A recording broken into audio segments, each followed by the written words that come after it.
Greetings, guys. This is Payman Lorenzi, host of the Leaders Rat podcast. Today, I have part two of the interview I did with my good friend Anthony from New York. Wow, we had a wild, fun, entertaining, very fun conversation last time, but we had to cut it short because, I had another podcast right after that. But now, here today, we're for part two. Amazing, Anthony. Welcome to have you here again, my friend. Thank you so much, man. Glad to be here. It's always a Pleasure's pleasure. Pleasure's all mine. So what I love about you is that the stories you tell, even though you go on sometimes on long tangents, unlike other people I will not name, yours are actually pretty fun, pretty interesting, Oh, very good. interesting actually. That's why I didn't say anything. Otherwise I would say, hey, can you just stick to the answer, please? To the Right question. on. But with you was, hey, let it flow, man. It's so fun. That's what I I like appreciate about you because I can see that you being growing up in the environment you grew up, that one of the this I can see one of the skills that you had to learn through that. I'm sure, maybe correct me if I'm wrong, is the art of storytelling, There and you go. you, Yeah. I mean, you yeah. have the skill for that. When you tell a story, I mean, I was captivated. I was just, wow, this is awesome. Well, you got to paint a picture, right? So, Oh, if absolutely. yeah, that's it. That's really what it's about. And you have so many juicy and colorful and exciting and wild stories to draw from that. Of course, it's quite interesting talking to Cool. you and listening to you. All right, so now we talked about your youth and all that. Believe it or not, we spoke for an hour last time, but we barely even finished the introduction last time. So this might go another 2-3 hours, like a Joe Rogan style. But hey, Uh, let's see how it goes. all right, I'm Cool. in. All right, so now I'm sure you heard the saying that says, change your story, change your life. So when you, Anthony, had to change your story to either change your life or bring your life to where you want it to be, how did you do it? Did you do it to the help of friends, family, uh, mentors, neighbors, whatever? Tell us how you change your story. And by story, I mean what we keep telling ourselves in our head. How did you do that? So, I mean, going back, the way it changed my story, or changing the trajectory of where my life was going, was really, it started with what I was consuming. So I started reading other books, right? So you started consuming different knowledge, started eating a certain way. So my vibration changed, I'm drinking more green juice, zero alcohol. And then all of those things, starts to change. You start hanging out with different people, different crowd, and surround yourself with the right people. And that changes everything. So that's what we were talking about before, but that's really it, man. Just watch what you consume, and yeah, be Yeah, mindful of that. just like the saying says, you're the average of the five people you spend most time with. That's right. Absolutely. That's Awesome. right. Dale Carnegie. Yeah. And other people remix that and say their Yeah. own version of it, but it's so Yeah. true. Yeah. Maybe it is. I mean, it's a life hack in a way, right? If you want to Yeah. lose weight, you hang out with guys you want to get muscles, you want to go to the gym, right? Where that's where all the guys are getting stronger, all the women are getting stronger. Yeah. That's, you go to those places. If you want to drink and get drunk, then you go to the bar. So you go hang out where the thing is that you want to do, Yeah, it's like when want you to want get to learn sober, it, go to AA. you want to be successful, build a business, you don't go hang out with broke people. You go with people Right. actually making it happen, because then you will be the Exactly. sixth one because they're going to rub off of you. Yeah, and those are those little techniques. You learn that they get up at 6 a.m. You learn that they write their list before bed or do their thing. And those little tips and techniques, and there's plenty of them. But you're right. You go hang out with a millionaire, and they'll say, "Oh no, don't do this. Do this. Don't do this. Do this." But when you say the greatest realization is when you hang out with someone that you want to emulate, that you want to mirror, and you see that person being successful, and you realize, hey, that person is just like me, just a human being. Nothing. I That's right. mean, nothing special. Special in the sense that they built like you. They have two hands, 2 feet, one nose, two. I mean, one nose, one mouth, and so on and so forth. But at the end, it's just they're the same thing. And if they can do it like the proverbial way, then so can you. It's just a matter of just switching, changing a few of your beliefs, a few of your habits, and that's a lot easier than trying to change yourself and physically, because you can't do that. But when you realize that what these person are able to achieve are just like you and me, then you say, wow, I can do that. I just need to Absolutely. switch a few things here and there, and that's it. That's it. Yeah, you got the keys to unlock the magic door there. yeah, just surround yourself with good people. You read, you just switch, oh, I'm going to sit down and watch 5 hours of Netflix, some show, or you could go read the book or take that master class, or, you do those things and Totally. you're on your way. Yeah. So, It's really a simple switch, but sometimes it's, I feel like it's divinely inspired, right? Who knows? yeah. Did you know you were going to do a podcast show really No, 5 years ago? No, like you don't absolutely know. not. So all those things, kind of lead you. I didn't know I was going to create a website that really explains my whole life of growing up, movement, meals, mind, money. And those are my certificates that I get 20, 30 years ago. And then here I am putting them all together and it works, So I don't know. I have no 5 years ago, idea. I was painfully shy. I couldn't even muster the courage to introduce myself to anyone. Just like I was the typical wallflower. I couldn't, and that's Mm, why. But then I had to obviously had to change, and everything builds on top of each other. And then before you know it, you know, yeah, you're you're doing something doing something different. cool. Yeah, Absolutely, you're doing something you love. It's great. totally. Now, looking back at everything that you went through and all that, sure, at the time they were maybe challenging and difficult. Would you say that those were beautiful gifts in ways to teach you valuable lessons and to bring you to where you were meant to be? Well, that absolutely. I mean, yeah, definitely, without a doubt. It's all those really. There's nothing you could like. There's when you're going through it, you don't really have anything to measure it against, right? It's Sure. only when you're gone through it, and then you can look back and you're like, oh wow, this really shaped the who I am and what I become, and really your belief system, and then as time goes on, you start to really like kind of lose connection to all those things that you've gone through. Maybe it's divorce, maybe it's homelessness, maybe it's bankruptcy, maybe all these things. And then after a while, there's no more attachment to those stories any longer. And then once those attachments aren't there, the suffering isn't there, and it's you kind of become that butterfly. You go through that Okay. metamorphosis and yeah, move on. Totally. Yeah. Wow. Amazing. Now, tell us about. So, before we move into your business, when you were at your lowest on the street, Mhm. what allowed you to not go even further down a path of negativity and destruction? What kept you, okay, I can change myself. I can do this. What made you kept going and have faith in yourself that, hey, I can turn this around? So I'm so much better than this. I don't belong on the street. I might be on the street now, but it doesn't mean that I'm a bum. I'm a loser. I'm a no good, whatever. I know I can get myself out of that. What was that thing that allowed you? Was it a person, a friend, a book, or just deep sheer motivation within yourself?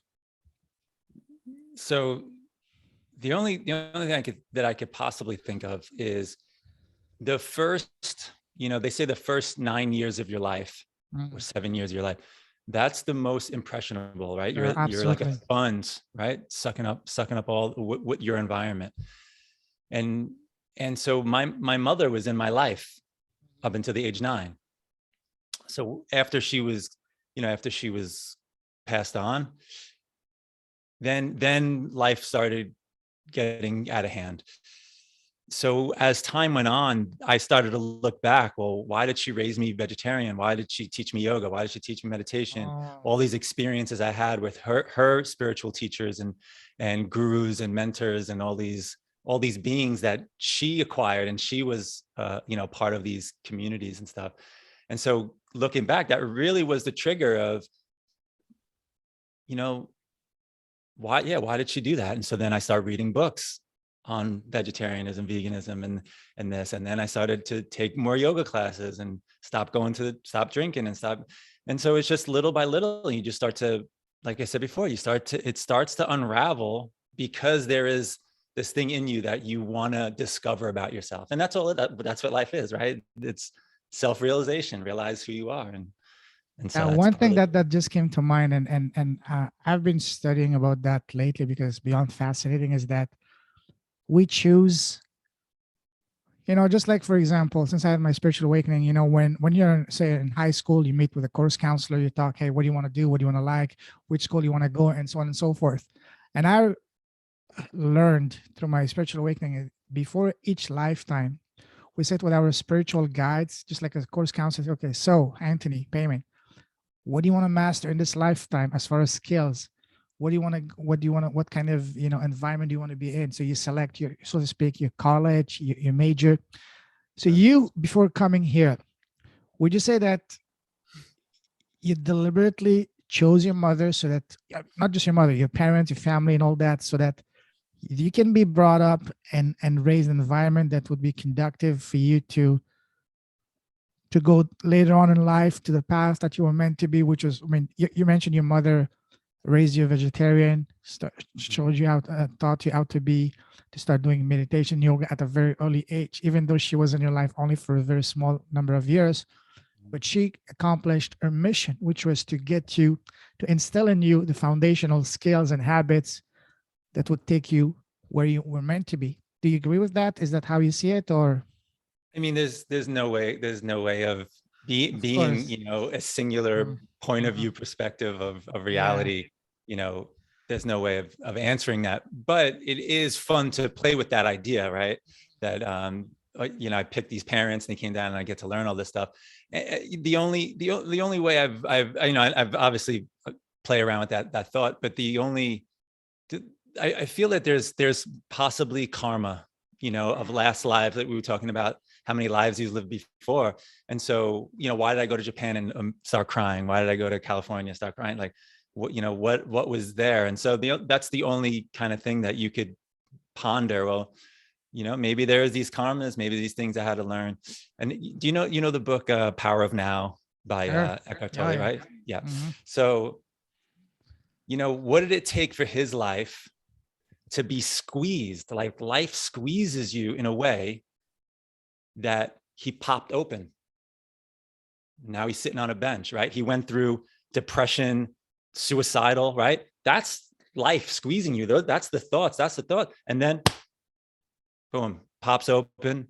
Now he's sitting on a bench for 2 years in bliss, Satchitananda, existence, consciousness, bliss. And he's hanging, he's doing his thing. So I mean, and that's one man story. There's thousands of those. There's many, and that's what these books are written about, is that experience. Now, did he do anything for that experience to occur? Or was that 1,000 something lifetimes? Boom, that moment he opens, so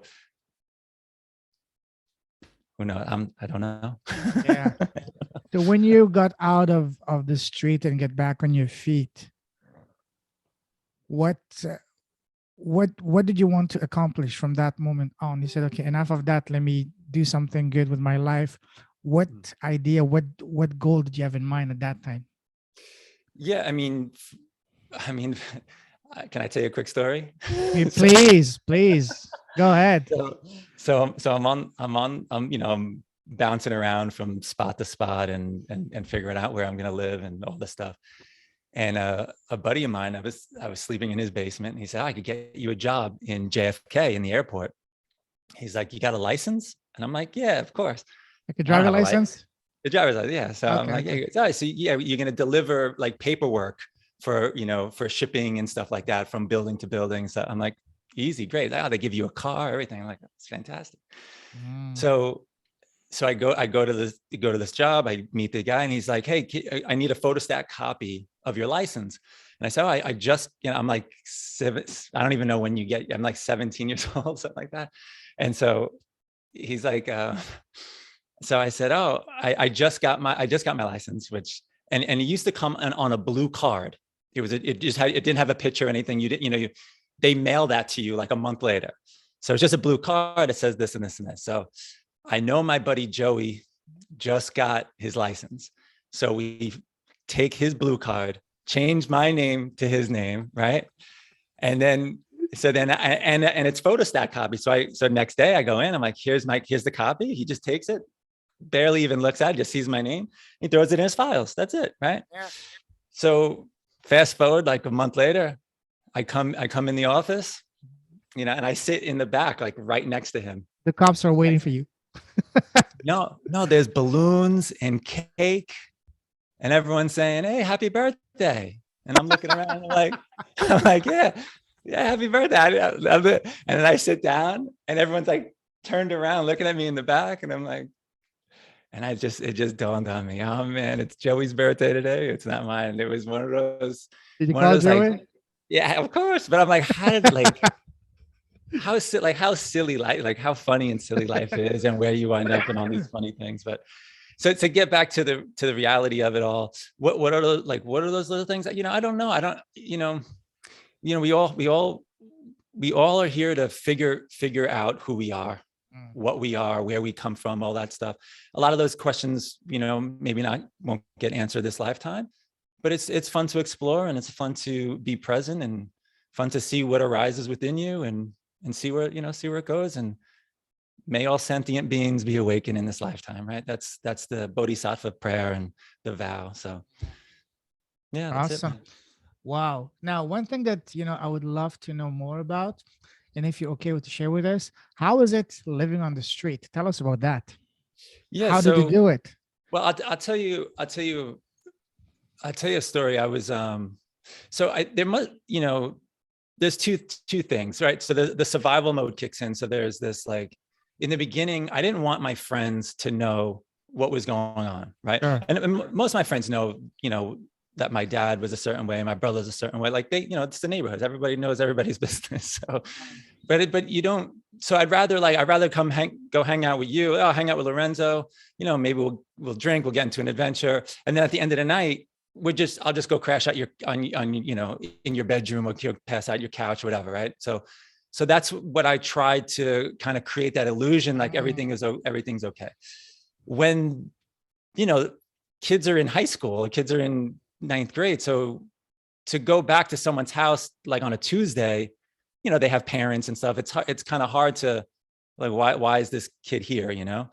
So when those times didn't line up, because a lot of people aren't hanging out late on a, Wednesday night or whatever. So I was with a friend. So this is a story of 4 months of, so with a buddy, and we're going back to his house, and we get to his door, and he's like, oh, he sees there's cars in his driveway. He's, oh, my relatives are here. I totally forgot, or so-and-so is here. I'll catch up with you later. Cause he doesn't know I don't have a place to live. He's just like, I'll catch up with you later.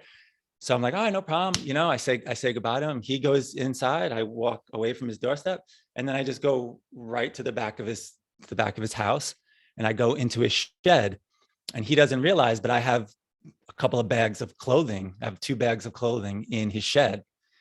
Wow. And so he had a pool, and so there's an inflatable yellow raft, and that I used to sleep in. I put all my clothes on it, and this is during the winter. And so there was a like a picnic table, with an umbrella, and that I used to cover myself with that. It's just another layer to hold the heat in. And I lived there for 4 months, and springtime was coming around, and it was like 7 a.m. And for some reason, his mom walks into the shed, and she gets startled.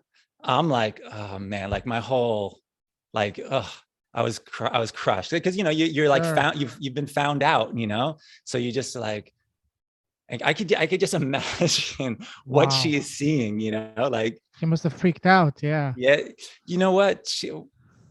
Her name is Anne. God bless her. She when she saw my face, she said, Nikki's in school. Come in, make yourself something to eat. Stay for as long as you like. Wow. And she's like, I'm going to work. So she lets me in the house. I make a quick peanut butter and jelly, have a glass of iced tea, and then I left, because I just felt like, oh man, like people know, yeah. So that, yeah. So during those 4 months in the winter, and I know in New York can get pretty cold. That's very cold. For those 4 months. 3 pairs of socks, wearing socks for gloves, whatever you could do to stay warm. So you spend those 4 months in that friend's shed. Mm-hmm. He had no idea. Nobody. I mean, okay. I had no idea. So how did you get inside the house at night? And what time usually would you get to the house? Like pretty late at night, eh? Oh, in the shed, yeah. And when you go back, a light would flash on too. So I would go back. I would go there late, like, 2 a.m, go in. But so he found out, obviously she told her son, I'm in the park where everyone kind of hangs out. And he told me, hey, my mom said you could come back anytime. That next night, it's like 11 o'clock at night. There's a lot of like metal on the back windows, but one window doesn't have metal on it, like a gate. And I lift it up and the whole alarm goes off. So now I'm like running down the block, and I just felt like, I got to move on and find some other place. There are other places you could stay. So like if there's big buildings in my neighborhood. So you could go, you go into the lobby, there's all buzzers, like all buttons. And I just run my hand down 40 apartment buzzers. Bzzz. Someone gets a loudspeaker and then you just mumble, oh, I lost my key. So they think, oh, he's probably a neighbor or someone downstairs. They buzz you in. So now you get into the lobby, it's warm. You take the elevator up to the 6th floor. And then the floor so then you get out of the elevator, go to the staircase that takes you to the roof. And then if you go up to the roof, there's a little platform that's like, so no one could, like if you're walking by, you don't go into the door to go, like who goes up to the roof? No one that lives there, right? And so, yeah, there's a little thing. I could leave my bags there. But in the summertime, I would just sleep on the rooftop. Just open. It says, alarm will sound if you open the door, but it never did. And you could put stuff in there. You could put stuff so the door doesn't completely lock. And yeah, you just go up there and put some headphones on and listen to some music. And what did you do in terms of how did you get your food? Were you doing some small jobs here and there to keep you going, or? Yeah, so there are ways, and I don't know if I said this before, but we were, every pizzeria, they don't keep pizza the night before, right? And then you get to the little bagel spot, and then there's the candy stores and there's all these little spots. But also I have tons of friends, and so the ones that did find out over time, they helped out, oh, stay by me, don't worry. But there's that an Indian proverb or saying, it says, fish and guest start to smell after 3 days. Very true. So, love that. Yeah. So there's something about that, right? Like, I don't want to be a burden on anybody, and I don't want some kid to be like, oh, mom, don't worry about it, or hiding me into some closet every night, or so. And there's freedom. I want you to know too, it's not all doom and gloom. There's freedom and fun and excitement and adventure with being on the street. It's not, it's not like, oh, woe is me every day. It's actually really, it's not bad.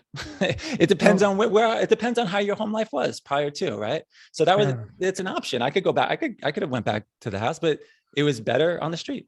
If the environment at home is toxic, and of course you want to stay away from it, absolutely. Now, did you consider any time to go to any of those shelters they have for homeless people or anything like that? No, that wasn't even a thought. Really? Okay. Yeah, not even a thought. I mean, was it because you didn't know about them, or you were too young, or you just said that's not for me? Well, I was definitely too young, but because then it's that idea of like, foster homes, and they move, because you're not 18 years old, so there's all that stuff. So I definitely don't want to go through that. And so it was more towards like I'll figure it out. I'll figure it out every day. I'll figure it out. I'll figure out how to get something to eat, figure out to stay warm. Summer times are easier because the kids aren't in school. Yeah. And then, so, then you just find that rhythm, sometimes you do live in a shed. Sometimes you sleep under a park bench when it's raining, because that's your only shelter. Sometimes, you find out places and you make it work. What about showering? Did you go to the YMCA or one of the gyms to get shower? No, it'd be friends' houses, maybe you don't shower every day, maybe your clothes don't get cleaned, but when someone finds out, oh yeah, what really, there was a time when I asked a buddy, hey, do you mind if I crash with you tonight? And he said no. And he said no because of, his whatever his reasons, it's not, but the pain of that rejection cut so deep, especially from someone that I consider all these people my brothers and sisters, literally. They were more of a family to me than my family at that time. So when you get that no, it's like, you know what, I'm not going to ask. I'm just going to continue to do what I'm doing, you know? And then, so yeah, there's lessons in all that, you know, you learn about yourself. Really. Absolutely. So, wow, there's so many things. We can do an entire episode on that because that's very wow. It's funny that this is not what I thought what we were going to talk about, you know, like. No, but it's fascinating in a way, because it's not that it's fascinating being on the street, but how you turn that around. But in order to get there, I want to really cover that so we can give the full picture so people can really understand that, hey, You know, you went to the lowest of lows, and you add the perseverance and all that to get, and also most importantly, you add the what is the right word I'm looking for here? Maybe the integrity or the pride to get yourself out of that. So how long were you in that phase and on the streets for? So around 3 years. By the 4th year, so 3 years, let's say 17, so yeah, the 3 years. And then, you know, you get a job, right? So I worked in JFK. So I had a car. Amazing. Yeah, Now I exactly. have a movable home, but at that time I got an apartment building from my cousin Joe. He said, hey, it was right by Aqueduct Racetrack in South Ozone Park, which is close to JFK. And it was a, you know, 1-bedroom apartment, $400. Beautiful. And then you know, I get an apartment, and then now I'm taking in friends that are on the street or messed up, and I get kicked out in about 4 months. People are drinking, there's drugs in the house, and the lady kicked me out. Yeah. So, I mean, all of the stuff stayed with me, you know? So then you start another cycle. So you were in high school during that time, right? Well, I should have been in school, but I was not in school. Did anyone at school know about that? Or did the school try to help you with any way of that? Or the school in Queens has 5,000 kids. okay. So there's no, you know, how are you going to track all these kids? Sure, you know? sure. All right. I mean, there's metal detectors you go through. There's gates on the doors when you're in.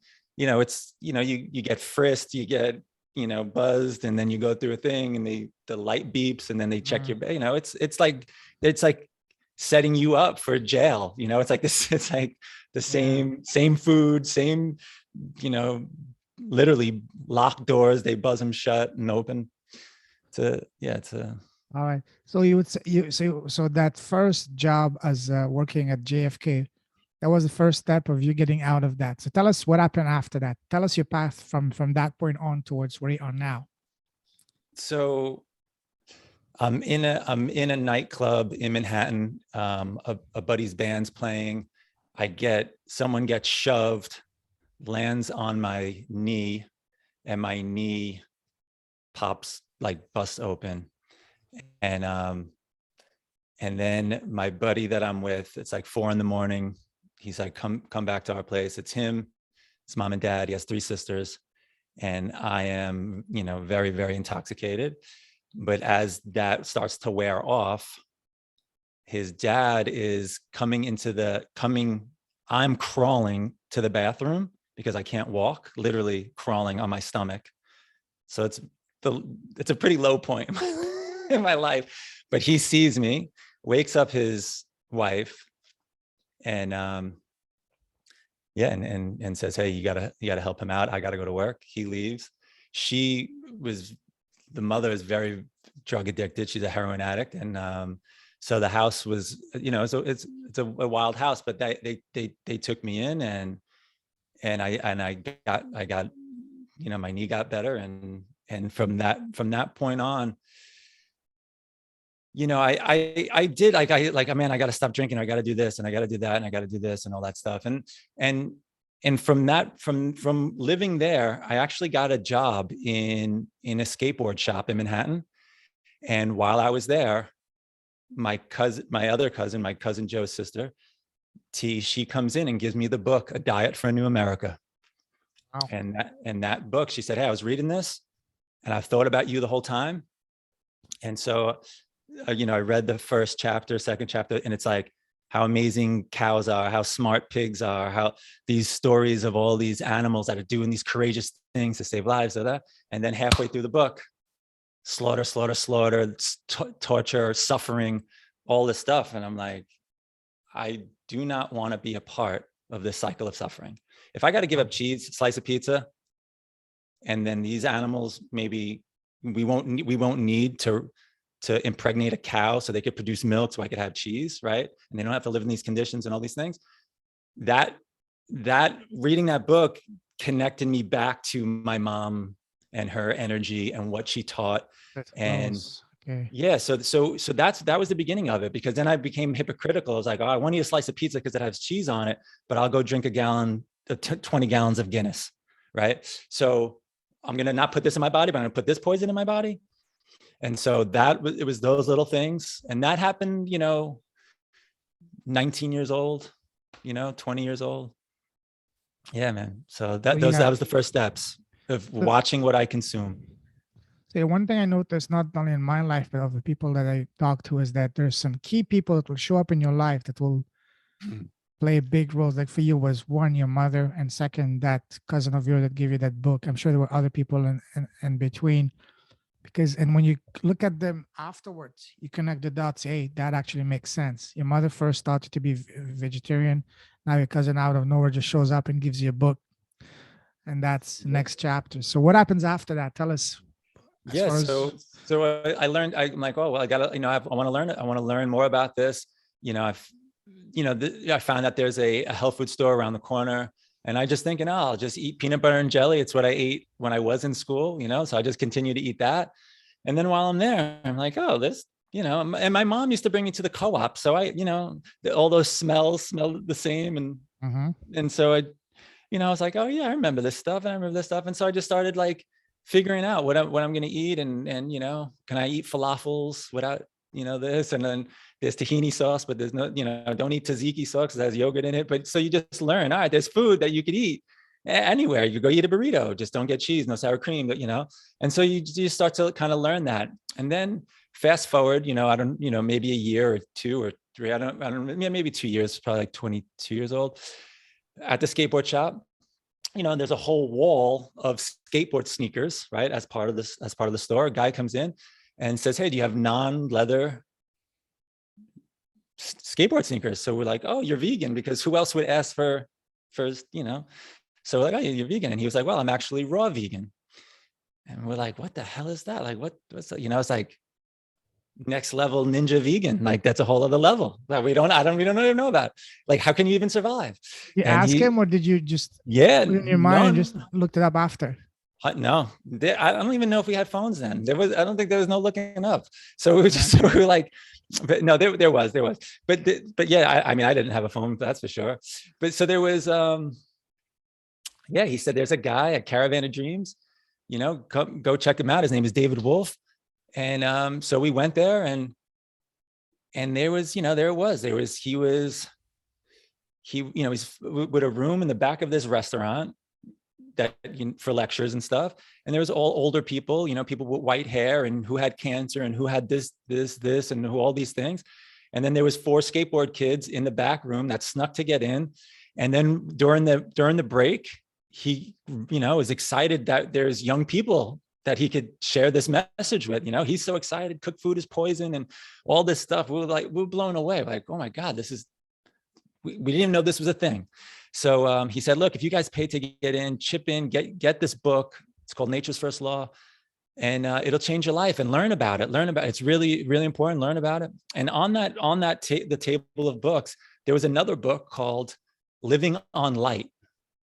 And it was about being a breatharian. And although we did buy the other book, I personally bought that book, The Living on Light. And so we go back to Brooklyn. My buddies are reading it, and let's do this raw food diet for 2 weeks. Let's do it for a week. Let's do it, whatever. And I don't know if I read it. It might be in the book. It might not be, but I got the number 4 months in my head. Do it for 4 months. I don't know if it might not be in the book. I don't remember where I got the number 4, but that's what I did. And after those 4 months, I really felt it different. I'm like, wow, that's amazing. This is eat 100% raw, organic raw foods and vegetables, nuts and seeds. And it really changed my energy, changed my frequency. You know, I was alkaline. I wasn't acidic. It changes your thought patterns, everything. The microbe in your gut. My brain's not fogged. Definitely not drinking alcohol or consuming anything because all that stuff is cooked and boiled, and and so I really got a glimpse of how the human body could really function. After the 4 months, oh man, I was craving burritos, craving all these things. David Wolf actually says, you think you're addicted to stuff? Go a week or two without bread. Go a week or two without an apple. See which one you're addicted to. You go 2 weeks without an apple, not a big deal. Go 2 weeks without bread and you are craving. That's me. I can't live without bread. I mean, it is. So you start to realize all of your addictions. Like if you went raw foodist, you're not going to do drugs because the flavors changes. Everything changes. The alkalinity in you, you're just not, you'll quit smoking. So how long would it take for someone to completely change to go from being acidic to alkaline in the body? So, I mean, I don't know the numbers. All I know is I said, I'm going to do this diet for 1 year. Oh, That was my next thing. I'm going to do it for 1 year. 1 year is up. And I did it for 7 more years because he said in 7 years, every 7 years, every single cell in your body is totally new. Yes. Every 7 years. Rejuvenates. Yes. So I said, wow, if I could do 7 to 8 years of this, I'll be a new being of alkalinity and light. So that was it. And by doing that, 3 years into the diet, I'm in Brooklyn and I'm fasting for long periods of time. And I'm doing all the, liver cleanses, kidney cleanses, flushes, colon cleanse, all these, all of these things, I mean, it goes deeper than that, but all of this stuff. I mean, I'm not just cleansing. I'm crying of my mother's death. I'm like, all of these emotions, everything is coming out of me. It's a spiritual cleanse. It's all of that. And so I'm in New York City and she kicks me out of it. The vibration that I was buzzing with, I couldn't hang out with the same people because now I'm doing yoga classes. I'm in Bikram yoga doing a class a day. I was like 185. I got down to below 150. Whoa. I'm living in my grandfather's apartment. What's your height? I'm like 6'3". My grandfather says, you got to be on drugs again. What's wrong with you? I'm like, dude, I feel the best, healthiest I've ever felt in my life right now. Like I'm buzzing. I'm high on life. Literally. I'm high on life. Yeah. People could say, oh, you're a crackhead. Look at you. You're skinny. And I laugh it off. Like nothing stuck to me. And I think it's the alkaline. Nothing stuck in my space. I just laugh. That's hilarious. They don't know what I'm going through, So do you feel like full of energy in the morning? Because that's one thing I'm really struggling with is always being tired and sleepy and all that, even though when I just woke up. So This is one thing I'm always struggling with. So maybe I need to do a complete, not just diet, but complete, detox or whatever. And there's a few things I need to drop, especially bread and sugar. But one thing I really want to find out is how can I stop being not always, but most of the time sleepy and tired, especially tired. Yeah. So check this out. You're in school, right? Lunchtime comes and you eat this big sandwich, a big bread sandwich, meat, cheese, whatever. You have science or history. History is even better. You have history the next period. And the guy's talking, yes, and then during the Civil War, you're out cold, drooling. For me, I love history, but the thing that put me to bed is math. Math, there you go. Numbers, yeah. But whatever it is, your body is taking all of its energy to digest, these crazy combination of animals and dairy and bread and all this stuff. And so that is just sitting in your gut and your body's chugging along and you just get zapped. You're in some people they go into a sugar coma, they eat a pint of ice cream, they're crying over a breakup or something. And so they're eating a pint of ice cream. They want to zone out. and then they pass out because they're drugging themselves. They know the outcome. They know what's going to happen. And that's what it is. 12 o'clock comes. You're not even hungry. You don't even check in with your gut. You're just, oh, it's my time to eat. So then you go eat. You're not even hungry. This is why I don't go by any schedule. I only eat when I'm hungry. Good. That's the first. Check in with yourself.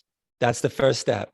Next is, instead of eating that sandwich, eat a salad, eat something raw. And then you'll start to make those little notices. You're like, oh, wow, I didn't get tired. And then you're like, wow, I didn't even eat anything all day. You know? But if you eat only a salad, because it's basically empty carb, you're gonna get hungry again within an hour or so. Yeah, eat another salad. So I'm just kidding. So a salad an hour. Okay, a salad an hour. Okay, that's good. Well, if you ate three avocados, okay, you feel full, right? If you go do this. Go eat 5. Try to eat 10 apples in a day. You can't even do it. No, it's so much fiber. Yeah. You'd be like, oh my God, I can't do it. You know, but yeah, fill up. You can fill up on anything, but just make sure it's raw fruits and vegetables. You can fill up. You'll feel a sensation of full, and you're not even want to get to that level of overstuff. That's not the spot to be in. You want to be just before you're satisfied. I feel good. You ate a couple of apples. You mentioned a few minutes ago, you mentioned a breatharian. How do you say that? Breatharian? Breatharian. I saw one time on YouTube, was recommended to me a video of a black guy in the US. Yes. He's been a breatharian for like 20 years. He hasn't had any food. I said, how the hell does he, from a biological perspective, how the hell does the body even function? Because we need food to fuel the body. Yeah, well, so those are all belief systems. I don't have an answer to that, but I did experiment a lot with it. And I was with a teacher. His name is Hira Ratan Manek, and I lived in California, and I used to put on events, for Brian Clement from Hippocrates Health Institute, Dr. Gabriel Cousins. He has his own Tree of Life. All of these great people and teachers and mentors, and David Wolf, he's fantastic. All of these great people. And so HRM, which is his initials, he taught a thing which he learned from Sri Aurobindo and the Mother, a book that an Indian gentleman, Hira is Indian. And so he said, look, you stare into the sun 10 seconds a day. So today you stare 10 seconds. Tomorrow you add another 10 seconds. So 20, next day, 30, 40, and you build up for about 9 months. And it takes about 45 minutes. 44 is what he says, but about 45 minutes. And then there are other practices that you do. What he claims what happened to him is that he didn't eat for 10 years after he did this practice, and the idea of eating just went away. Now he wasn't feeling hungry or anything, any cravings? It's called anadia. He gets to it. So when you're fasting, you're thinking about, oh man, can't wait till the fast is over so I could go eat that, whatever that is. But when you're in a state of non-eating, it's not even a thought anymore. Like it'd be like me, isn't it? There's not a thought of eating cheese or eating meat. It's not in my space. It's not in my I don't do it. It's just who I am. Wow. And so you get to that space. Now, when you're staring at the sun, you don't stare at 12 noon, high noon when it's overhead. You stare when it's way out in the distance at more, sunset or sun rising. So I did it. It took me a year because I lived in California at the time. I'd have to go to Mount Tamalpais, the mountain, and look. And when you're doing it, it was the best year of my life. Just think about a year of dedicating yourself to seeing the sun rise or set. It's the most beautiful time of my life. So I recommend it. Absolutely, can imagine. Well, I tried doing this morning around 10 o'clock here. It's winter, so the sun is pretty low. I could only stare at the sun for like 2-3 seconds at a time, and it was low. Yeah. So like when it's not really rising, but when it's coming in the morning forward, and you get to stare into the sun, it's like looking into an apple. It doesn't burn your eyes, or an orange doesn't burn your eyes or nothing. And then when it's further in the distance, there's no UV. When it's above your head, that's it's stronger. But people, there are people that do all that stuff. And when you stare at the sun, do you recommend just Well, With think some there's sunglasses or with just like your no, just nothing, straight, just look into it. You no know, protection? Okay. don't insulate your feet. So no rubber on your feet, ground, right? Oh. Because all electricity is grounded. Like if you switch on if you take off the plate of your thing, you'll see the ground is to metal. Mm. So you take off, you know, so don't stay insulated. Grounding is one of the most important things, So is you, to you ground your recommend you do body. that when you're standing on grass, for example, bare feet. That's the Yeah. best way to So do it. sand is best, dirt is next, grass would be the third, and then rocks and boulders and stuff like that would be next. But yes, definitely, it's important to ground yourself and that's the whole expression of hugging a tree, Mm. right? Because you have boots on you wake up, you put boots on your feet, and then you go outside, so you're still insulated. So if you hug the tree, then you're getting from the tree's roots up into you. So that's where that comes from. Awesome. Wow. Yeah. This is fascinating. This is what I love about learning new things, about incredible things. So thank you for sharing that. That's amazing. Now, Check this out. One thing you said, like, what's the idea behind it? And this is a quick analogy. So a person that eats meat, right? Person that eats meat, he eats the cow. The cow, right? So I'm going to get the protein and all that. But where's the cow getting it from? The cow's getting it from the grass. So then the vegan or vegetarian cuts out the cow, right? Now we don't need the cow. Source directly. We'll get right. So then, but where's the grass getting it from? Where's the plants getting it from? Yeah. From the So then earth. that's when that next step of breatharian, they cut out that next step. So they're cutting out the middleman, so to speak, in a way. Yeah. Okay. Yeah. Well, yeah. Cool. Awesome. Wow. This is phenomenal. I'm glad I'm recording this. I'm gonna be watching that again. And anyone that's gonna be watching this, as long as they're watching this with an open mind, they can benefit tremendously from it. Seriously, don't laugh, because this is real. This can be really, eye-opening and life-changing if you really listen to it with an open eyes and open mind. And even if you just implement it yourself, just maybe not just a few minutes a day, and see how it goes. I helped a buddy create a documentary. His name is Peter Sorsha. Wow. And the documentary is called Eat the Sun. And it's about a gentleman named Mason that Eat the Sun. Okay, I'll check Eat it the out on Sun. YouTube today. Yeah. Okay. Yeah. Eat the Sun. All right, beautiful. That's amazing. Now let's move forward. Let's talk about your business. Tell us what you're up to now. What kind of good stuff you're cooking now? Yeah. So the website is called wholelifegoals.com. Mm-hmm. And it's based on the 4 areas in my life that I got certified in during this wacky and wild adventure that I call Anthony Cotter. and so the first one is movement, meals, mind, money. So the first certification I got was in yoga, and that was Kriya Yoga, and that's my movement. Meals. The first certification was I became a raw food vegan chef. Wow. And that was in a nudist community up in Harbin Hot Springs with 3 other guys from Brooklyn. And it was you have the most amazing life, bro. Seriously. one of the funniest experiences ever. And so what do you do? I'm a chef. Where do you work? Oh, at the nudist place. Oh my God, that's hilarious. I didn't work. This is where I got certified. So it's movement, skills, mind. I worked as a meditation yoga teacher in the Juvenile hall system with a group called Body. I don't even remember the name. Body Mindness Awareness Project.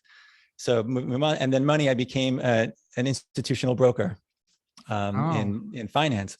So those are my 4, which are the basis of the site.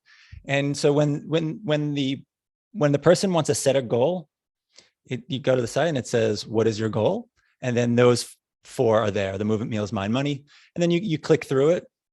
And on the other side, I ask certified professionals, what do you specialize in? So they say, autoimmune deficiencies, or, I teach people how to, navigate, allergies or whatever. I help people lose weight or become millionaires or whatever those things are. We create financial plans and all of those things. So movement, meals, mind, money. And then I match you up with that. Like we were talking before, right? If you want to be around guys that are working out, well, then go to the site and find a personal trainer. But beyond that, I match people up that have gone through traumatic experiences, because I'm someone that has gone through a few in my life. And so there's many traumatic experiences: divorce, bankruptcy, military trauma, death in the family, violence, community violence. There's so many, right? Sexual abuse, physical abuse. There's, vaccine, issues, right? If you're someone that never wanted to get vaccinated, but had to do it because of job, that creates stress in the mind. Maybe you got it and now you don't know. So there's all those things. So I want to match you with someone that has gone through a similar life experience, or just focuses solely on your issue. And that is how that's one of the ways. I mean, you could just go to the site, search for, I need a massage therapist. You don't have to answer any questions. You could just go find a massage therapist in 2 seconds. But the matching is, it's a service that we provide, and which sets us apart from kind of any other directory.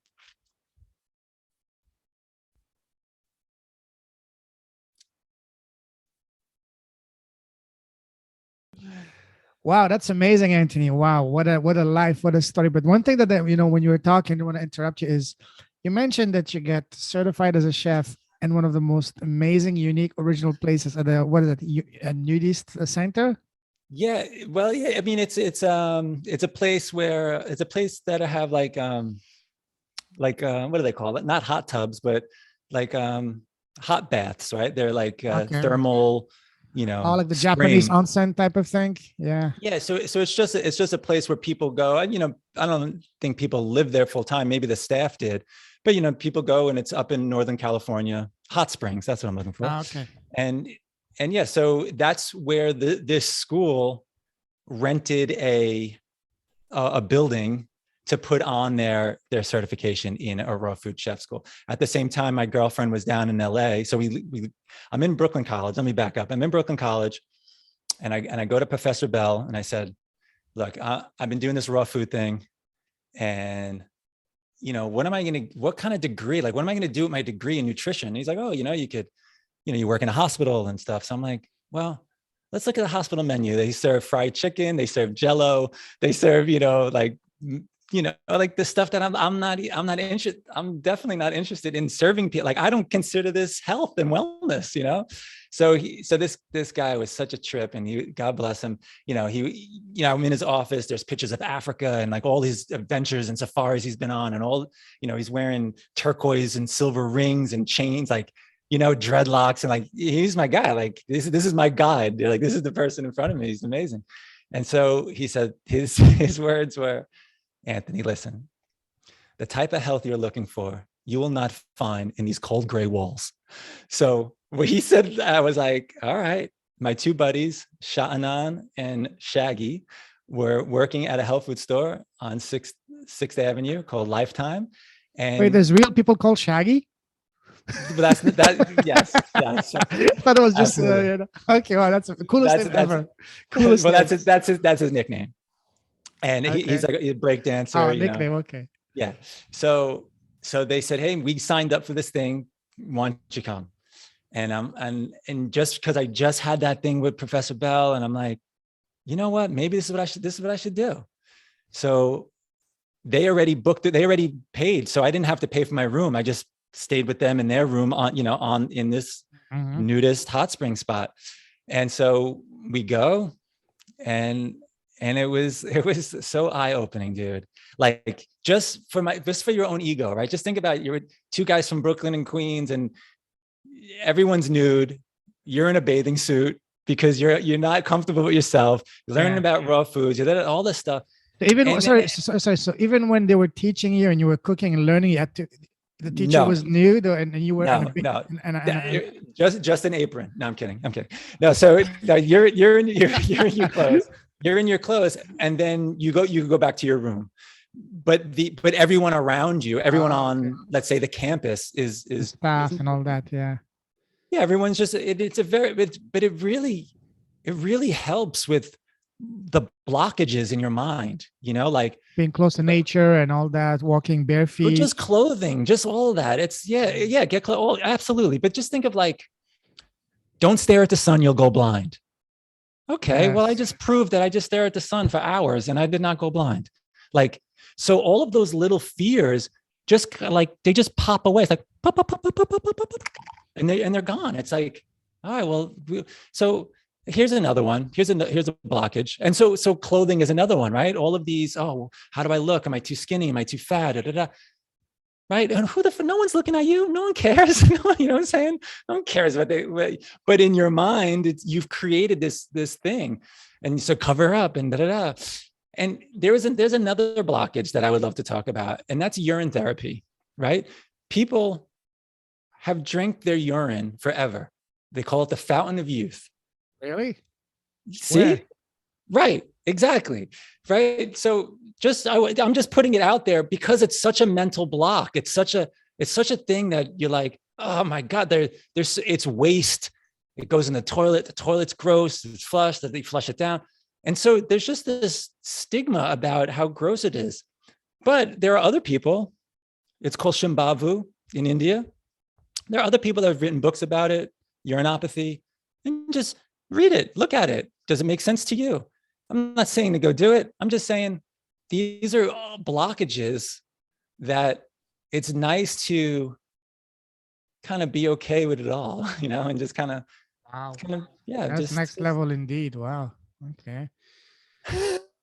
So how would they, okay, let's get into that with an open mind. So how would they just do that? Would you just take the urine like this and just drink it, or add some things to it to make like a No, cocktail? don't add anything. I mean, some people, you wake up in the morning, you let some of the urine flow, and then midstream, you collect it, right? And then you finish, and then you have that, and you could take a teaspoon of it. You could drink the whole thing. You could let it age.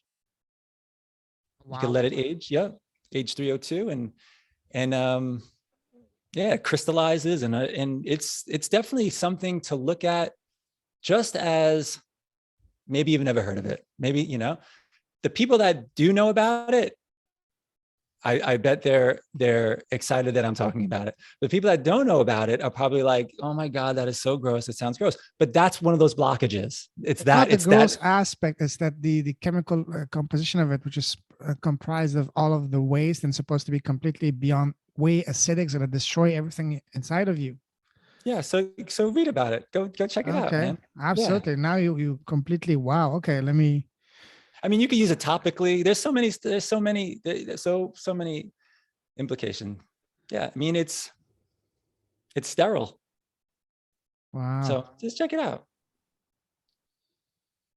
Damn. You learn new things. I mean, now you take it to a completely different realm. Like, wow, this is not just mind bending, mind expanding, but completely mind.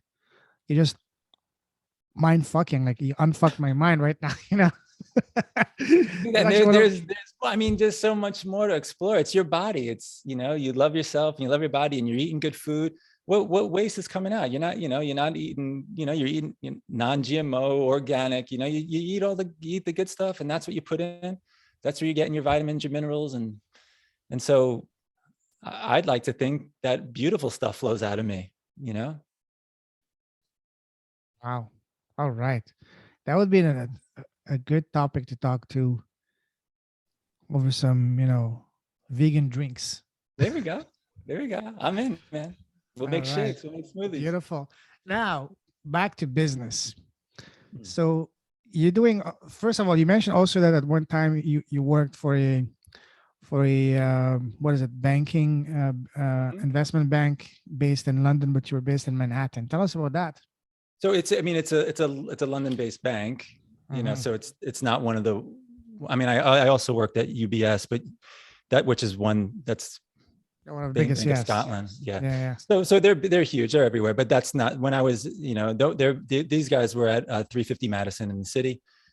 It was my cousin had a firm, and when I came out to his wedding, I was living in California. I came out to his wedding, and really beautiful wedding. A year or so later, I get married in California. And while I was there, he saw, and I had monks, Sikhs, Rastafarians, guys from New York, all these, a big collective, of all these interesting characters that are in my life. And so he was like, man, I'm selling my firm in New York, and I'm moving, building up this community in in Vermont. I would love for you to be a part of it and kind of try to create this wackiness that you have out here. And I'm like, dude, California is just so colorful and so amazing. You know, I don't really know if I'm going to go to this really small town and could attract all these beautiful beings. So he called me up every month, every week. Hey, I just bought this building. It was the Butcher. Why don't you turn it into a yoga studio? And then I'd be like, nah, dude, I'm staying in California. I started a raw food business. Why don't you do that in California, bro? You know? So, I mean, I had a raw food business. I'm teaching meditation and yoga in juvenile halls. For Mind Body Awareness Project was the name of the group I'm with. You know, my wife is teaching yoga. We're living like a very blissed out hippie lifestyle. And I feel like I found my people. Like it's the first time in my life that I just felt connected to everyone. It was just a really beautiful, beautiful space to be in. And so then he called me up the next month. Hey, we just bought the general store. Why don't you turn that into a vegan spot? You sell salads and smoothies. And I'm like, nah, dude, like I'm here. I'm helping cancer patients and with my food and I'm doing this and da. Next, he called me up. Hey man, you're into biodiesel gas. I just bought the gas station. Why don't you create a biodiesel pump and pump gas? And I'm like, dude, what am I going to pump gas in the middle of nowhere? Hey bro, I just bought the wall. Tell me, what do you want to do? I'm not kidding, but he's such a salesman. He's such a character and he's such a wild dude. So every time that he called me up and then he said, hey, some guy left the trading desk. You know, he's like, you just married a woman. She's about six years older than you. You're going to want to have kids. San Francisco is incredibly expensive. We're living in a converted garage, right? In San Francisco. So I'm like, well, I know I could make some money and raise a family and you know, and build a house, which is a dream of mine, right? To have a home of my own that I designed and built. Like that's been my dream for so long. Home is so important. So that's what I did. I said, all right, I'll do it. I flew back to New York City, took my Series 7, 63, 55, all those licenses and became an institutional broker. But lived in Vermont and then would go down to New York, you know, hang out with my clients and customers and do that thing. And then go on, you know, hey, we're going to go to Ireland. We're going to go to Vegas. But then by entertaining all these people and have, you know, making great connections and really having a really great time, I got back into drinking and doing drugs and went through a divorce and really lost it all, was homeless again. And I was back to wearing the clothes on my body and that was it. And starting all over again and here I am. And it's New chapter, new beginning. Wow. Okay. Yeah, and it's great. And I love my ex and I have 2 beautiful kids and there's no regrets and it's really it's a really just a beautiful story and a beautiful spot to be in. And I get to do wholelifegoals.com, which is, you know, I get to meet these people that have all these healing modalities and they're transforming other people. You know, they're, you know, you lose 60 pounds. There's something that clicks inside you. Like, man, I want to do this for somebody else, you know? Absolutely. Yeah. So now I'm reaching out to people everywhere. And so now, you know, someone gets healed in LA, someone gets healed in Canada, someone gets healed in Florida, someone gets healed in New York City, Chicago, wherever. And it creates that rippling effect of positivity, right? Now they feel good about themselves. They're in the grocery store. They smile to the next person. Hey man, I feel good. They're buzzing, they're glowing. They're, you know, hey, wow, your skin looks amazing. What have you been doing? Boom, boom, boom, boom, boom. Now everybody is raising that vibration, getting cleaned out, feeling good and passing it on. Amazing. Wow. Have you thought of, I think one place you would be very happy, very at home. I don't know, just, thinking out loud. Perhaps would be Bali for you. I love Bali. That's where I went on my honeymoon. Oh, you went there? Okay. Wow. Yeah. Bali's great. There's raw food restaurants there. Yeah. Bali's amazing. I mean, it's not just that the community and also the fact that it's such a highly charged place in terms of energy and spirituality. You would feel right at home there. I did feel right at home. And I did, when we were there, the things that were, and I'm sure this happens to a lot of people, you fall in love with a place. What is the first thing? All right, what can we do to make some money to stay here forever? That's of course, absolutely. that was the You thought. can do the same thing you're doing here, working, consulting people online, and start your own little whatever you want to do with a gym, whatever. Yeah. You can live a very happy, balanced, and lucrative life there. Yes, I agree. I feel like, plus the cost of living is so low. You would need what, $2,000 a month, and you would be living very comfortable. oh my, 2,000. Whereas in New York or San Francisco, that would not even get you. Can't cover rent. Not even a garage. Yeah, you can't cover rent for 2,000. No. Yeah. So I feel, the divinity or the consciousness or the Shakti or whatever it is that is who we are, this energy, if you're going to live in Bali, you live in Bali. If you're going to, and so I think people get kind of on this trip. I got to go to India to sit in a cave and, meet Babaji or like whoever their guru is, and become this thing, and it happens here. It happens now. It's right now. Yeah. You don't have to go anywhere. And happiness is not only in Bali, it's we are. It's happiness is inside. Yeah, that's right. And it's right here. And that's, and you are someone that makes an impact. That's a big thing that you like to give. And, a question that you ask everybody, like, what's the big impact? Your life is the impact. What you bring to the table, you're impacting everybody wherever you go, and you could impact somebody in a negative way, and you can impact somebody in a very positive, uplifting way. So, bring yourself to the table. That's what it's about. And totally. Wow. Yeah. So how did you get the idea? Let's move back now to your business again. So you said, I love what you have, the 4 M's: mindset, money. What was the other ones? Movement, meals, mind, money. Okay. So the how 4M philosophy. What's the genesis of that principle, that movement? Because that's a beautiful one. That's what changed. That's what changed my life. Right. Once I started to learn how to move my body, right? It means I'm going to yoga, I'm doing this, right? Running, whatever. It's everything, right? Zoom, so you didn't have to lose weight. You didn't go from being fat to being fit. No, it was more about, literally, if I drank on a Thursday night, Friday night, I cannot take that Saturday morning class with this amazing teacher. So I'm like, all right, so is that just, do I eat a slice of pizza? Do I drink Guinness? And it started like, what do I consume through my senses? The TV that I'm watching through my eyes, the drama or the gossip I'm hearing through my ears, the books that I'm reading, so it's like, you start to focus on, all right, well, I'm going to cut that stuff out, start doing more of this. And then little by little, the path changes. So the first one for me was getting into what I was eating. So the first thing was the veganism. That changed really that changed everything. Started becoming more alkaline, got into the raw food diet, found yoga again, right? My mom was a yoga teacher. My Aunt Jean, she was a yoga teacher. My Uncle Tony and Uncle Pat, everybody into yoga.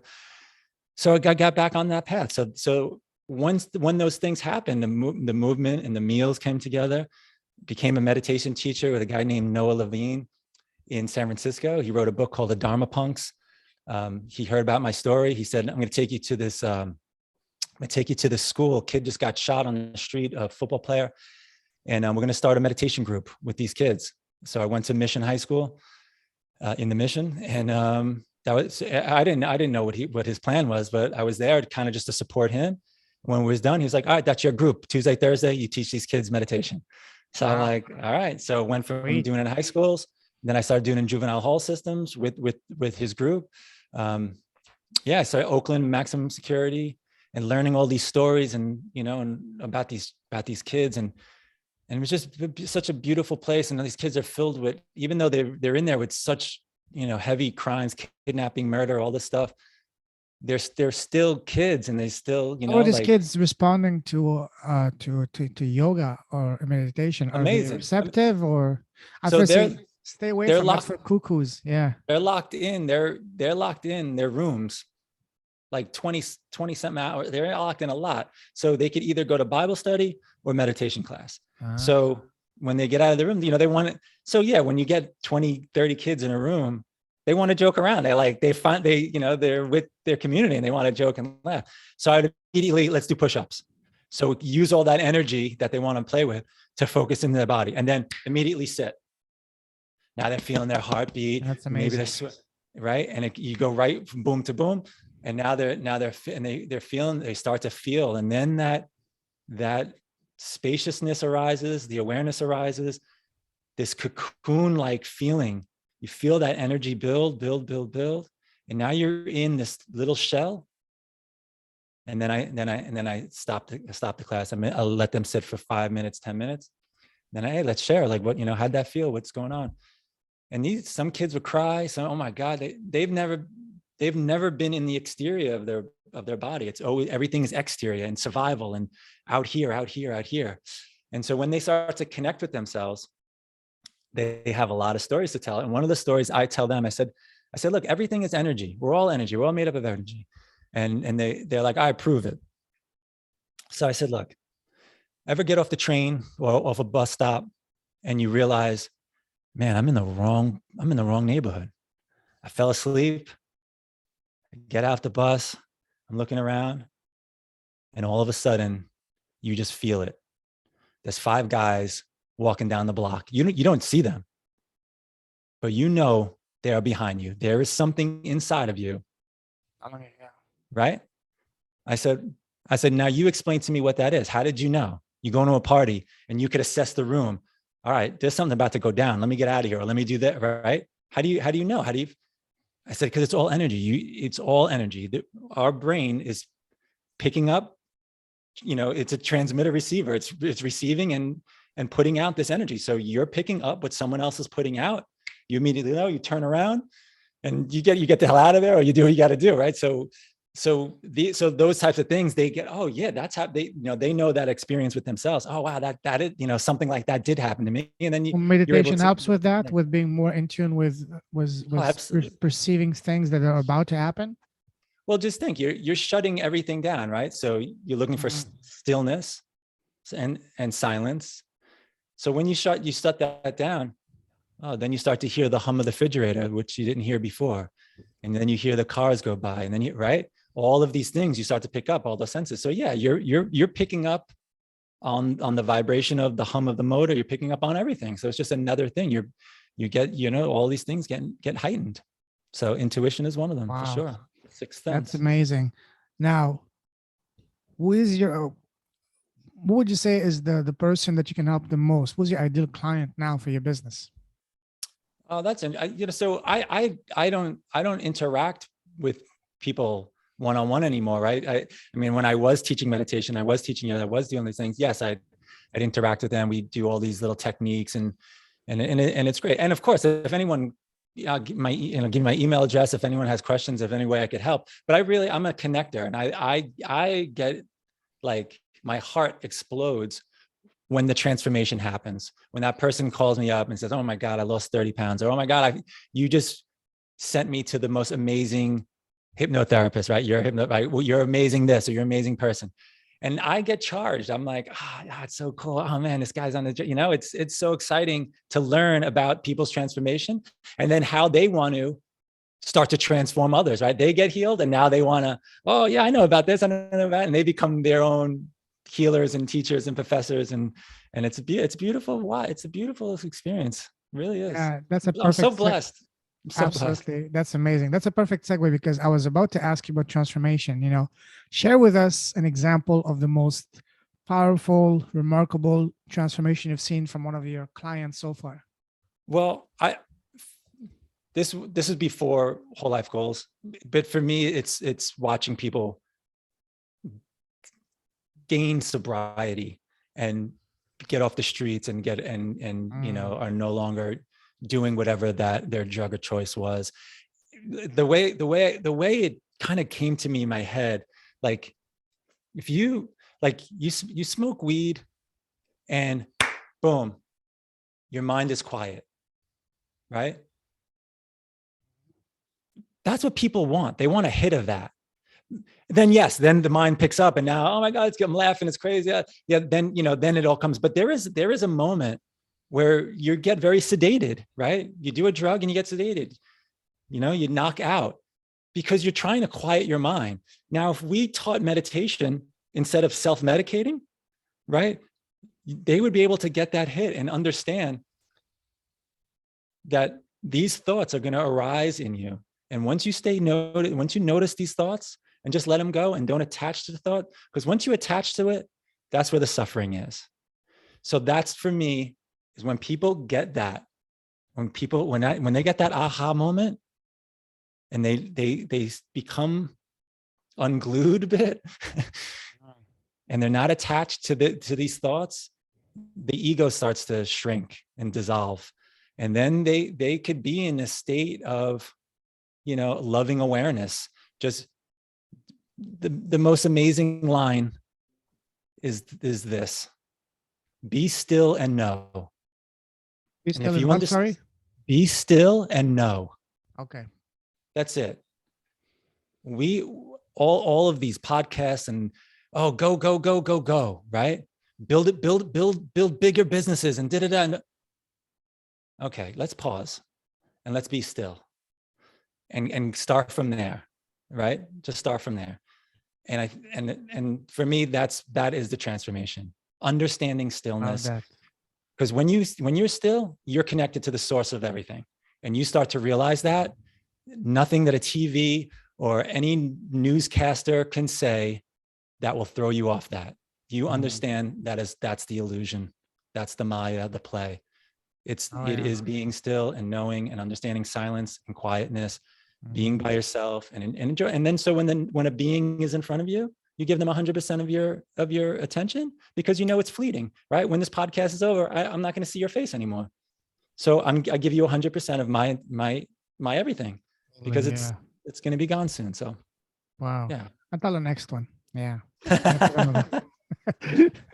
With your crew. We have to do one with your crew, I love it. Yeah, we'll do it in New York. Absolutely. Awesome. Now, I love sometimes, when I talk to you, you just naturally take the conversation where I wanted to take it. So you mentioned about, so where I want to take this now is talking about cause, because that's the theme of this podcast, having impact in cause. What would you say for you is a cause that you're deeply passionate about? Well, it definitely finding yourself is that's the only game in town, is knowing who you are. And, check out Yogananda's work, Self-Realization Fellowship. Self-realization, you're realizing who you are. You're realizing the self, the deeper self within. Read the Bible. It says, I am that I am, right? The I am presence. What does that mean? Why are we always searching for something outside of ourselves, right? So so that is the cause. That's it. There's literally no other game in town. That's the cause. Find yourself.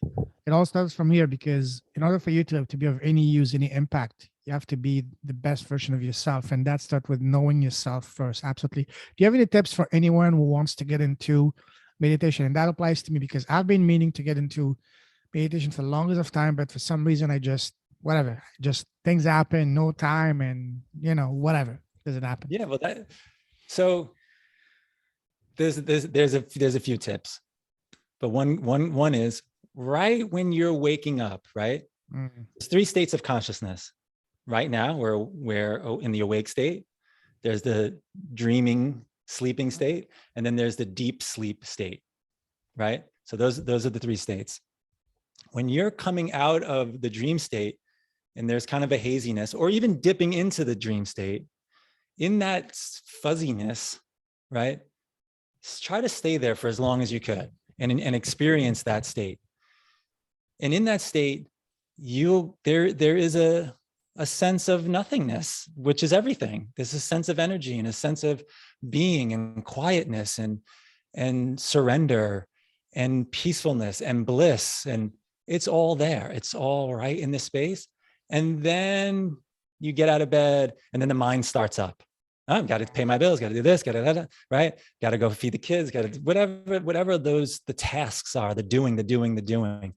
But if you could kind of harness that spot of being, when you have that experience of being and just being still and absorbing that, then you could take that experience into the meditation of doing everything. Yes, you could sit on your pillow in the corner of your room for an hour and go to that space. Your mind spins out for 10 minutes and you bring it back and you enjoy that space. But then you apply that when you're doing dishes, when you're about to go walk to the bathroom, you notice your footsteps, and then you just kind of notice everything. And then after a while, like I was saying before, the vegan lifestyle is not, it's not, oh, he's vegan. It's just a label.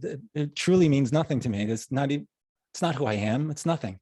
It's just the way that I eat, but it's not like, oh, I eat a certain way. No, this is just how I eat. After a while, this is just how you live.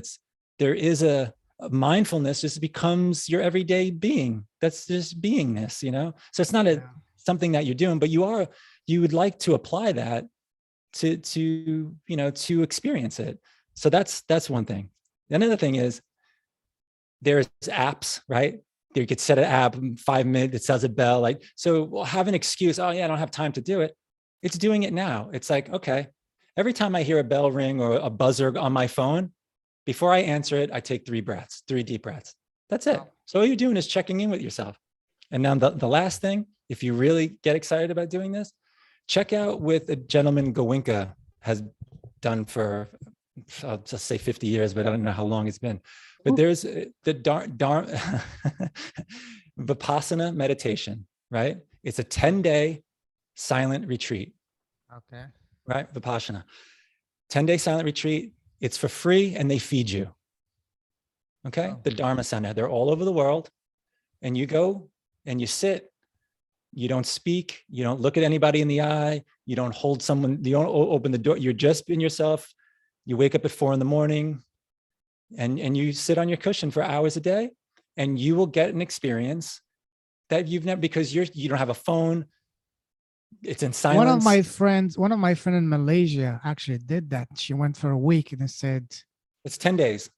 Whatever. She said, yeah, she did it. And then half of the group just gave up because he couldn't handle it. And she was one of the one that actually kept it. She was the most amazing thing she did. Yeah. See?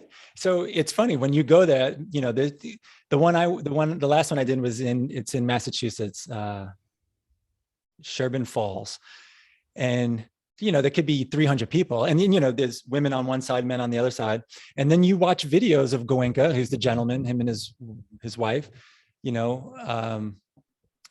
watch a video of night 1 and you watch a video night 2, night 3, all the way to 10.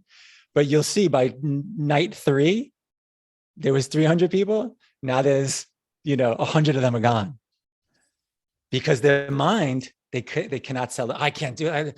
And they create these blockages. I can't sit still. My knee hurts, my back, I fall asleep. I get too hot. I'm sweating, and all these excuses and all this stuff comes up. But if you don't get attached to that and you don't run away from that and you just settle in, eventually it all goes away. It's all gone. Powerful. I'm glad I'm recording this. All right. Now, let's wrap this up because, this is getting really good. I love that. Let me ask you now to finish a series of rapid fire questions on advices. Are you ready? I am ready. All right. What would you say has been so far the best piece of advice you've received?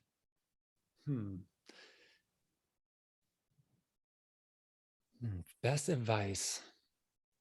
Well, be still and know is in the Bible. And so I'm going to stick with be still and know. Like, it's be still and know that I am God, but be still and know is the best advice I've ever explored. Beautiful. Now, what would you say has been so far the worst piece of advice you received? Let's just have one drink tonight. And before you know that you both get completely hammered, One drink. Just one, I promise you, just one sip. Yeah. One drink, and then you could go home. Yeah. All right, okay. And that is if you can go home if you're not just finishing under the table, you know what I mean? On the couch, just passed out. Yes, I did. All right, now imagine that you were blessed with a time machine now, and you can go back and sit face to face with an 18-year-old Anthony. What's the number one piece of advice you would give to him, knowing all that you know now? You're taken care of. You'll be all right. Everything's going to be all right. I keep hearing that from more and more people. That's so true. No matter what. Yeah. Wow.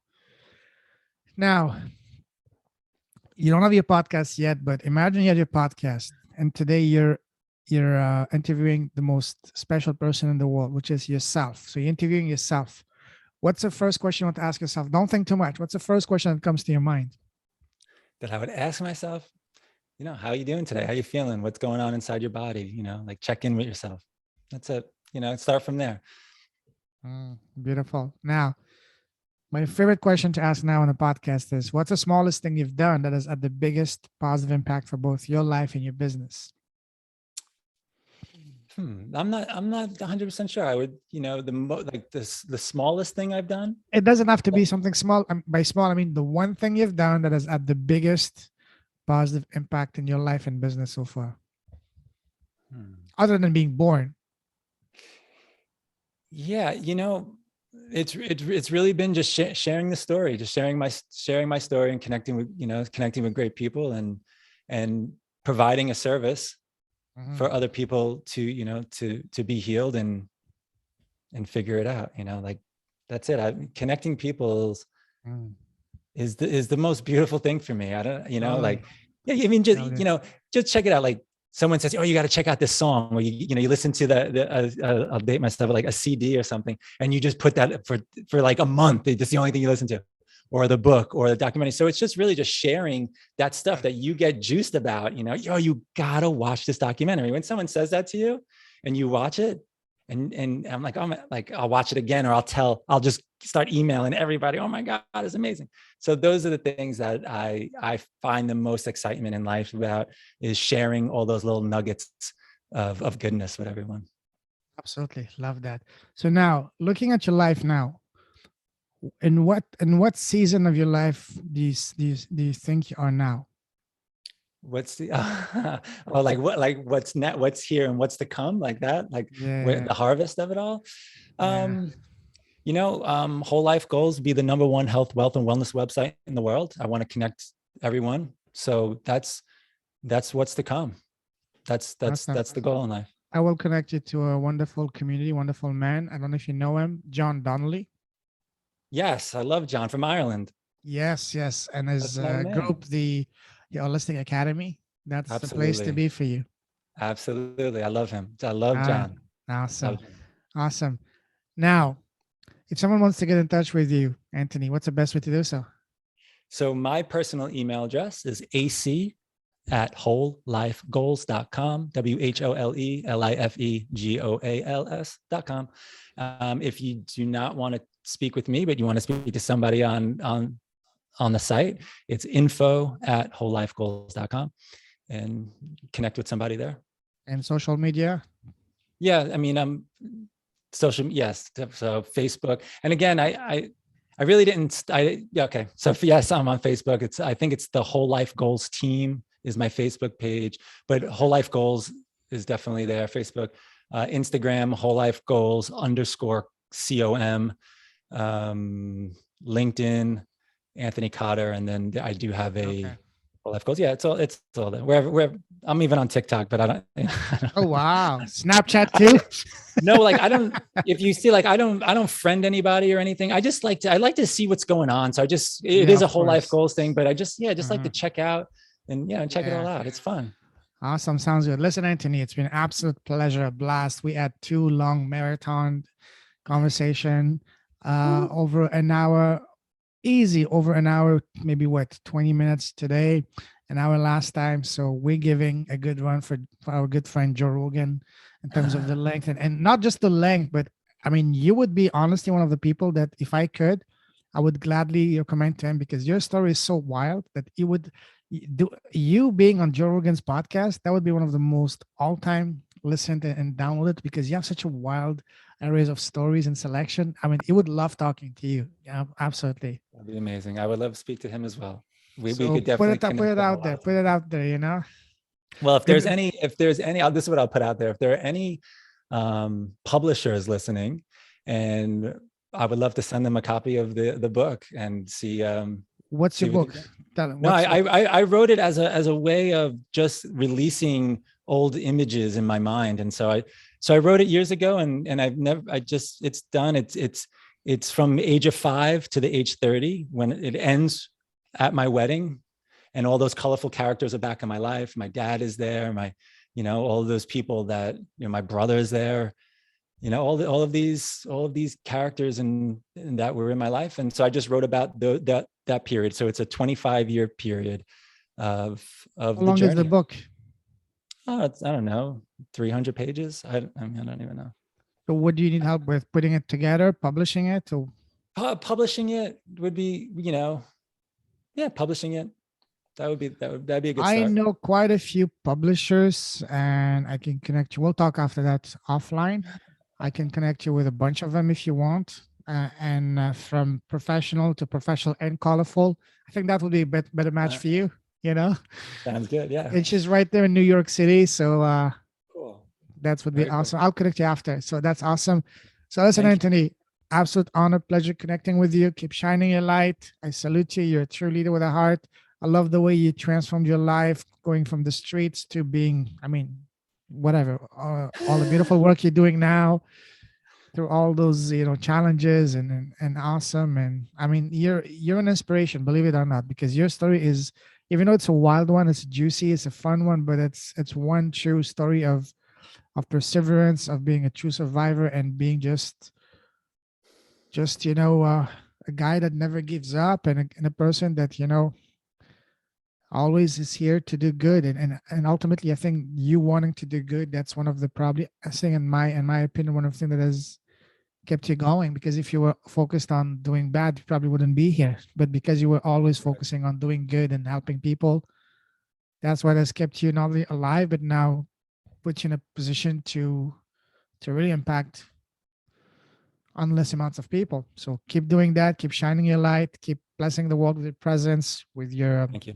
with your light, and especially with your wonderful, amazing, juicy stories. You need to find an outlet.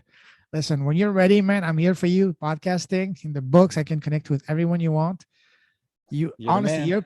your podcast is man. going to be one of the most amazing. I can see your podcast being right away, shooting to being one among the noteworthy right away, because it's, especially if you bring in by bringing your crew, man. Wow, that's gonna. I'm not kidding. Give it a couple of years, and you might get become one of the top guys out there. I'm not kidding. Seriously. I appreciate that. I Seriously, appreciate listen. your kindness. That's beautiful. Have a wonderful day. As we see you, have a fantabulous day. Merry Christmas in advance to you and your loved ones. Stay safe, stay awesome. God bless, brother. Take Thank care. you, brother. Be Cheers. well. Peace. Ciao, ciao.